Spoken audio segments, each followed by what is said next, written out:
Howdy, howdy.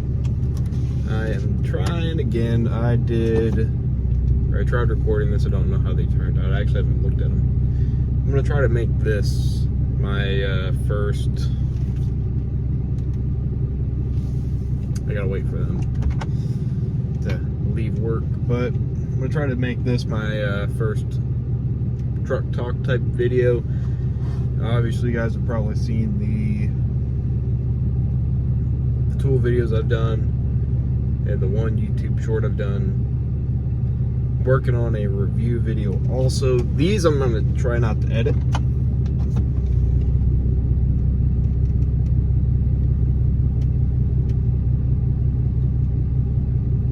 Just so that way I can get something pumped out. I'm trying to get as many videos as I can out within a reasonable amount of effort and time.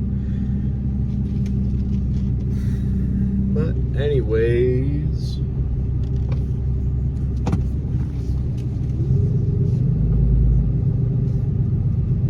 I have no idea what I was going to talk about. I had an idea when I was walking out to the truck.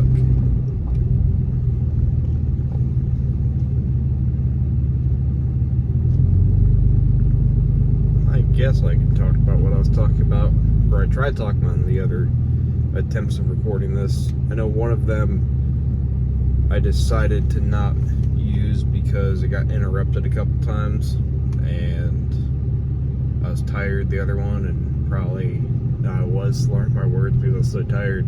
But I'm just trying to get these videos out. I'm trying to grow this channel, and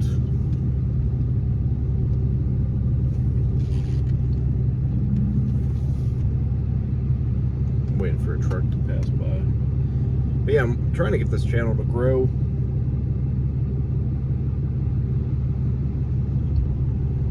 See, I'm having these long pauses, and I think that's the other reason I stopped the other video.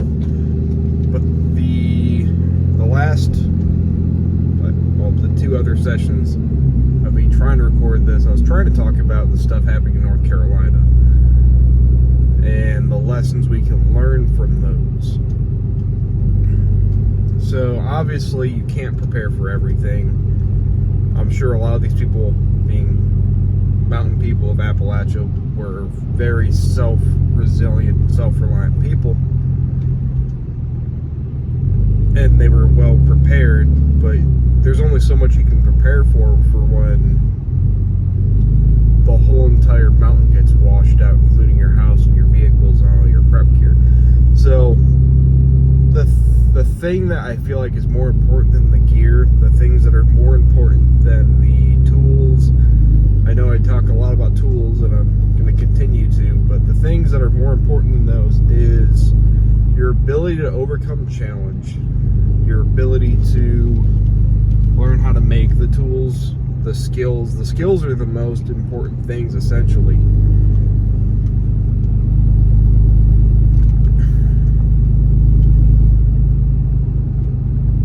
And like, clearly the reason being is if you lose your tools, if you lose your house, if you lose your food supply, your water purification systems, your chainsaw, your propane tanks, your pickup truck, your SUVs, and everything else, all you have is literally what you have on your person at that time. And that's why I think the everyday carry stuff is kind of important, because when you say you wake up in the middle of the night and you go to throw your pants on that you were wearing the day before, like say you're wearing jeans, that's just what you do, is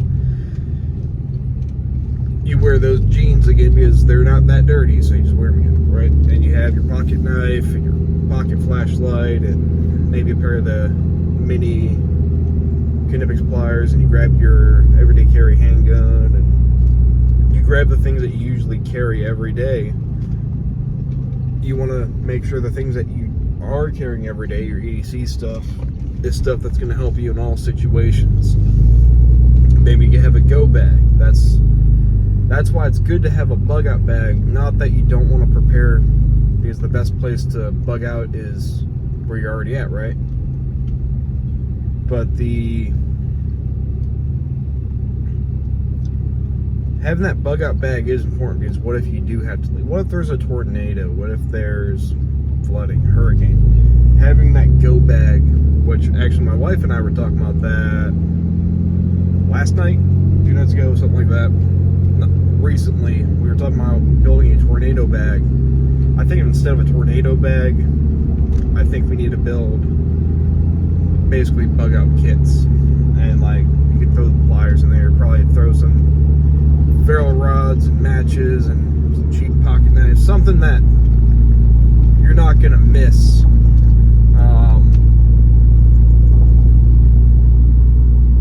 Things that you won't miss having every day, but things that are still useful. Like, I got a bunch of long nose pliers. Lord knows I don't need all of the exact same red handled cheap dollar store long nose pliers. I can just shove one of those in a bag. I can shove one of the cheapo pocket knives that I collected along the way in the bag. I can throw, I mean, life straws are a little expensive, but you want something to purify water, you know, food, water, shelter, that kind of mindset. The point is, you want to throw stuff probably in a go bag, so in case you do have to evacuate your home. Yes, something that you can use to take care of you, but again, like, say you get separated from the bag, you don't have time to grab your bag, you need the skills. That's ultimately, I guess, what I'm going to be talking about is, like, you need the skills, and in addition to that, you need the physical capability. If you're 300 pounds overweight, you don't have the knowledge and skills to do things, then maybe that's where you need to focus your time at. I know for me personally, I need to focus on how to provide medical aid. I need to focus on some of the bushcraft skills, and I need to focus on how to properly use firearms in, like, combat situations, right? I know how to go hunt with them, and I know how to shoot paper with them, but how do you really use them in a combat scenario, right? The hope is that we never have to use the bag, the go bag. The hope is you never have to use the everyday carry gun. The hope is you never have to use your ferrule rod and your life straw, right? But again, as we've seen with the stuff in North Carolina, and I think parts of Tennessee as well, it's not impossible, you might need them. So having those everyday carry things, or your go bag, is important, but those skills are more important, because you can always find stuff too. You can always scavenge. So those are things I'll probably go in more depth depending on, like, how this video is received by you guys. I might go in depth. Right now I'm working on my health. I'm actually getting some blood tests done next week, and I've been doing more running, which I stopped working out entirely, and I stopped dieting back in about January, February time frame because I got hurt. And I'm really bad about discipline of just doing one or the other together. Like, I have to do both, or I kind of just falter. But I have been trying to clean my diet back up. I'm going to try to eventually go back on the carnivore diet. I've done a few runs already. I had to fix my old military boots, because I had no running shoes. So I fixed up my my Navy boots, and they're my running boots now. I just go running in those. And I've been working out in the backyard. And I'm planning, like, trying for 100 push-ups. It's not crazy in my mind, but 100 push-ups tonight, and maybe I might honestly try to deadlift. I haven't deadlifted again since January because I had some sciatic nerve issues. I don't know exactly what happened, but the chiropractor fixed my back. Apparently my back was crooked, so that was good. And I still have a little bit of pain, but the more I work with it, the better it feels. And yeah, I think I'll go to do some deadlifts and see some just basic push-ups. Just got to do something. I've been running on Mondays, Wednesdays, Fridays. I'm going to do weightlifting and strength training on Tuesdays and Thursdays. Fridays, if I don't have any immediate work, I'll probably be out hunting and walking with the dog through the woods with a shotgun for hours on end, trying to shoot pigeons and squirrels and stuff. Unless I feel like I can actually get a deer, I'm trying to figure out where the deer at, which I think I got a few spots. Fingers crossed, I might get something. You know what? I think I'll go deer hunting. It's bow season right now. I think I'm gonna try to go. Honestly, tomorrow evening, I don't know. Because I want to continue running. I don't want to break that cycle. This is just me debating. I don't need it. I'll debate later. Point being, you should be doing the things right now that will benefit you. You need to work on your health. You need to be physically capable of doing the things. You need to have the skills and knowledge, which realistically, you might actually need to, hopefully not you, but someone around you is more likely to need medical assistance than they are you guys having to shoot someone off. So maybe start with learning basic first aid. That's what I would say. Like, we all like to glamorize attacking and fighting and shooting and well, this is what I would do at 3 in the morning if someone broke my house. Well, what are you going to do when a 5-year-old next to you is choking? What are you going to do when someone fell 30 feet off a rock face because you're rock climbing? What are you going to do if you got in an accident? Right? A lot of people don't like to glamorize that stuff, but that stuff's more likely. It happens every day. So I would honestly, like, I'm not saying you got to be a full-on surgeon. You don't got to have, like, you don't got to be a brain surgeon or heart surgeon. You got to just know how to bandage someone up to get them to the actual doctors.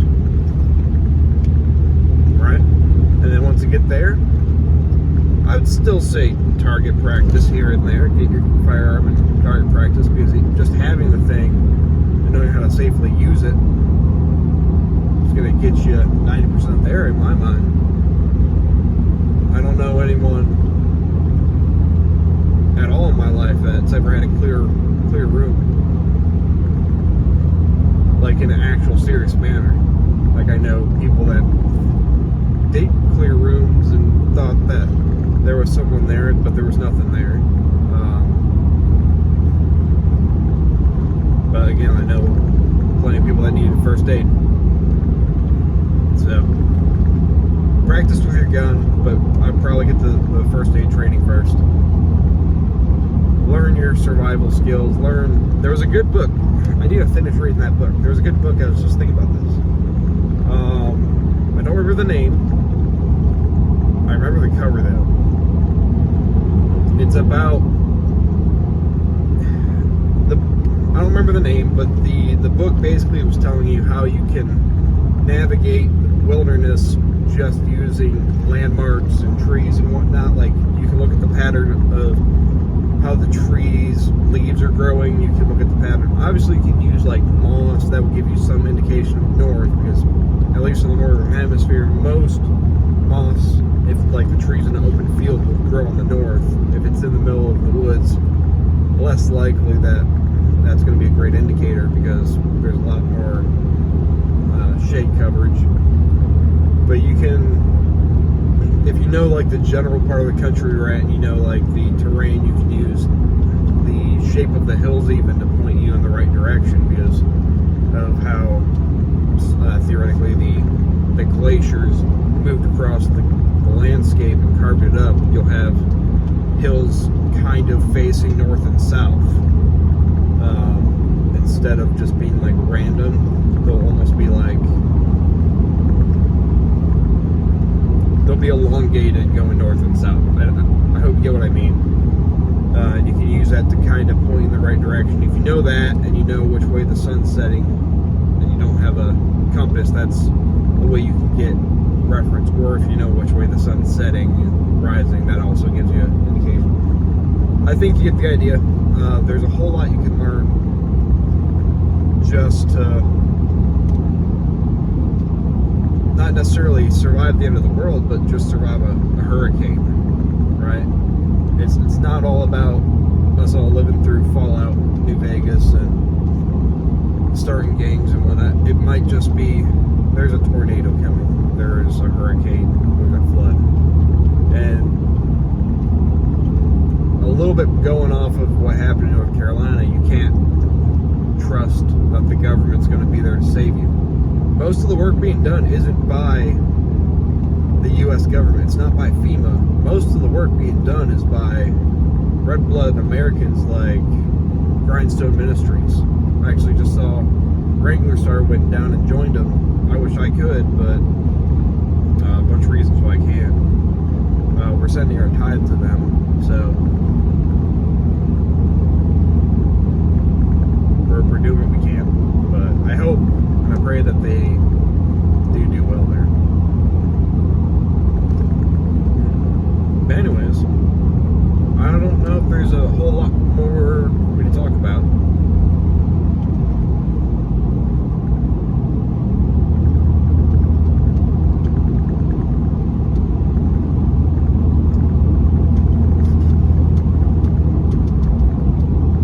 Anyways, guys, if you liked this video, if you like this style video, if you like the more prepper style stuff or just the truck talk type stuff, well, let me know.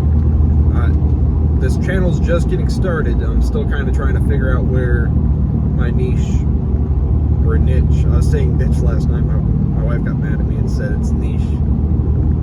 British say niche, Americans say niche. Doesn't really matter. Anyways, I'm still trying to find what kind of videos are going to be best suited for me. Right now I'm just doing these tool videos again. That's just because that's kind of what I'm surrounded with right now. Work at CAT, I have tools, a lot of tools. It is what it is. But I would like to get into more outdoorsy videos. I would like to talk more about like my trucks and more about guns and more about Jesus, and there's a whole lot I would like to get into. I just don't know where you guys as the audience want me to go. So if you like this, let me know. Or if you have any suggestions, if there's anything you guys want to hear me talk about, my opinions or demonstrate or show, let me know. I'm not a huge gun guru. I'm still learning. I wouldn't even say I'm a master mechanic. I would say I'm intermediate. I'm learning. I feel like I can help the beginners.